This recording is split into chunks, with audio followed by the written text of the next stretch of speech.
And the race is on. Classical bid running by the alongside Prince for Never Lovable Princess. Classical bid Lovable Princess on the outside. Conquista Boy is racing in third alongside Prince for Never. What alert sneaking by the fifth. It's Classical bid by Annex being hounded by Lovable Princess in second. 5 lengths corner back in third is Conquista Boy. What alert. Prince for Never racing in fifth from the outside. Sharp Eye and on this run. And rounding the far turn, Classical beat by Hapaland, followed by Lovable Princess.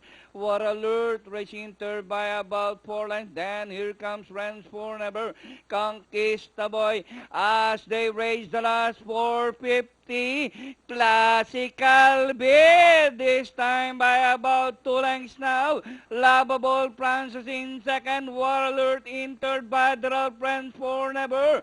And nearing the finish line, Classical beat by about 5 lengths. And nearing the finish line, Better Go Down and Collect or is in the bag. Number 2, Classical beat. Second, Friends for Never, War Alert, Lovable Princess, Sharp Eye, and this run, and Conquista Boy to complete the arrival.